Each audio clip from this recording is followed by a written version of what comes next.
3, 2.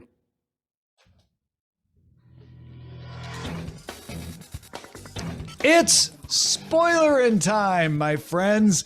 This is the show where we watch an old television show and we talk in a spoilery way about it. I'm Tom Merritt. He's Brian Brushwood. Yeah, man. Some people also want to know, why don't you talk about new stuff? The answer is we do. You just gotta pay for it. That's in the after talk. Yeah, this is the library. This is we've gone into the library and I know it's taking longer than either one of us would have expected, but we are doing 4 episodes of The West Wing. So we started with the pilot, which we did in December, and now we are discussing what is highly rated, rated as the best episode of The West Wing. Next week, we will watch the worst episode, and then we will watch the finale. So that's the path we're on.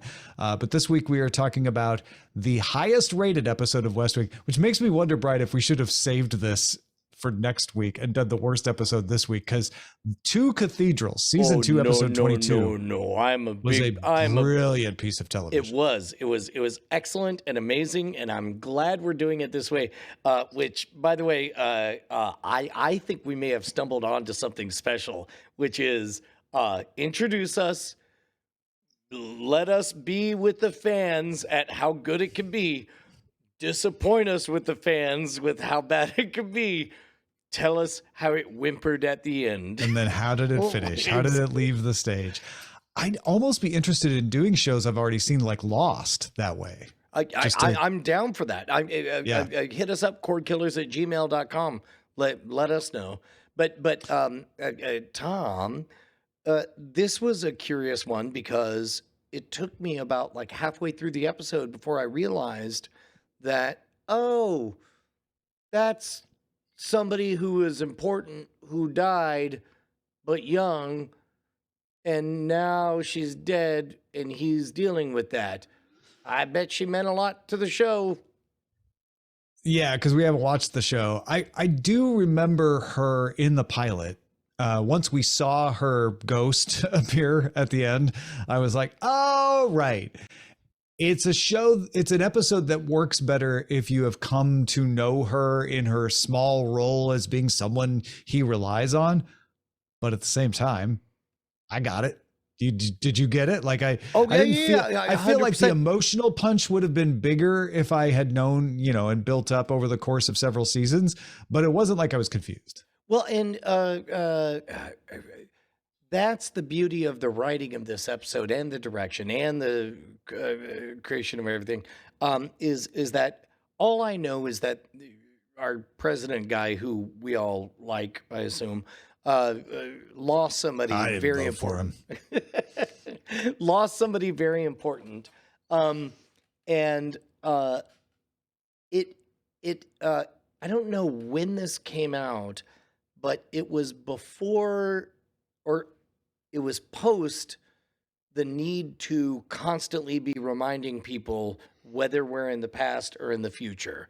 And as a result, they were able to set up that hook of oh, yeah, you always get this moment where you put your hands in your pocket and you look up to the left and you kind of smirk. And then I know you're going to do something, and it's excellent 2-level storytelling because we have the current issue of hey, man, as I just found out listening to this episode, watching it, he's got MS. That might be a problem for his electability and so on. Yeah.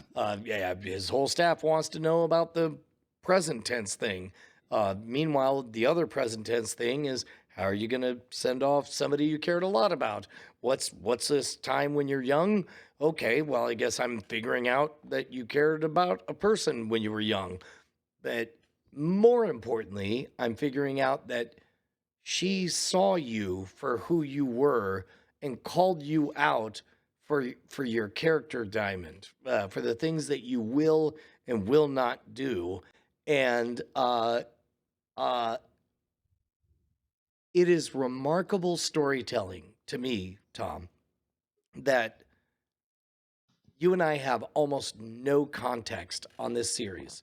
We've seen exactly 1 episode before this, and we're being time traveled to what is considered the best episode.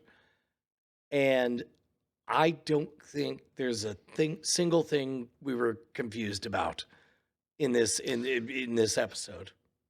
I was momentarily unaware who the secretary was in the flashback. There was the woman who showed up and he was like, well, you're going to have to deal with her. And I was like, okay, so I definitely recognize the name Bartlett. So that's him as a young kid. Got that. Who's she? I think if I had watched the entire season, I would have clicked to the name and I would have known immediately. But it didn't take me long. It didn't take me more than a couple of beats to be like, oh, that's the lady that died, who was the secretary. Got it. Okay. And I'm caught up now. That is truly the mark of good storytelling. In my opinion, come at me if you disagree, is that I can not know anything about, I can see them as triangles, squares, hexagons, and circles, but I can see where they're placed and what their motivations are.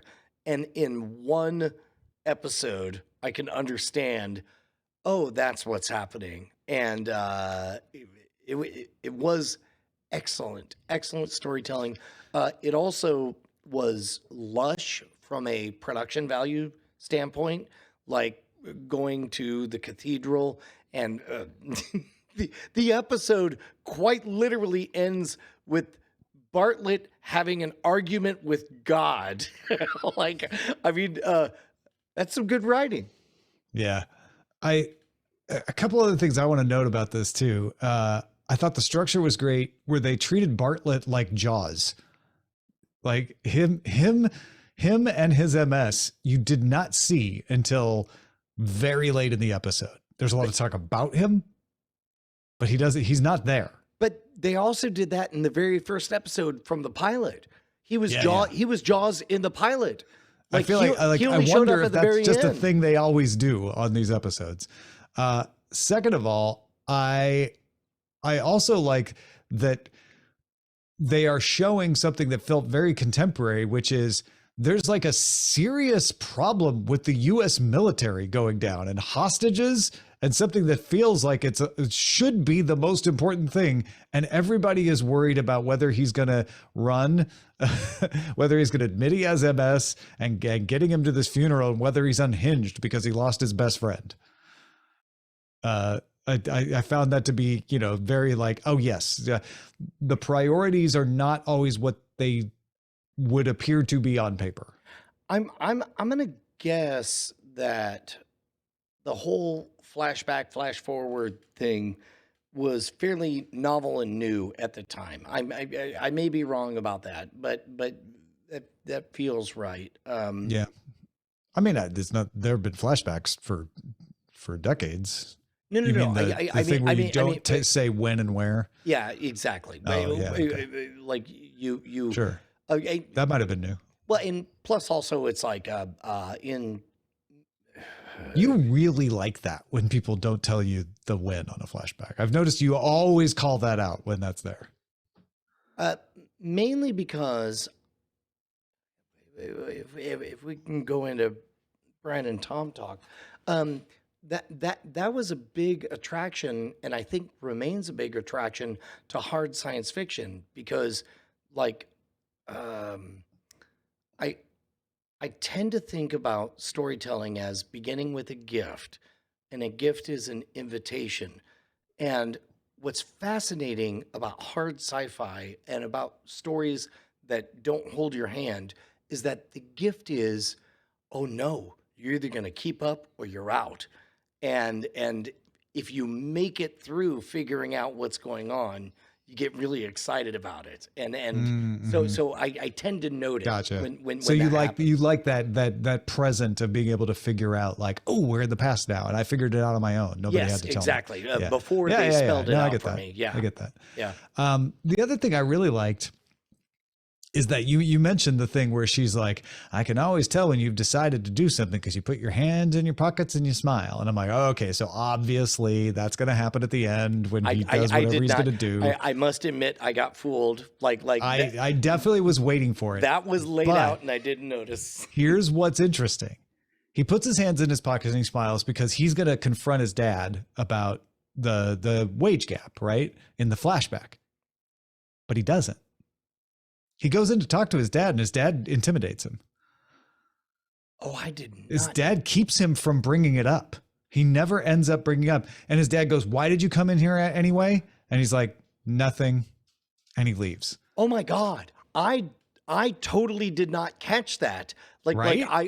My memory was he did the thing and she called him out for the thing, and then later they did the callback. He set the appointment and he's going to confront him. Perfect thing for this episode because you want the viewers to be engaged, to be all like, just because he does this and smiles doesn't mean he's going to pull this off.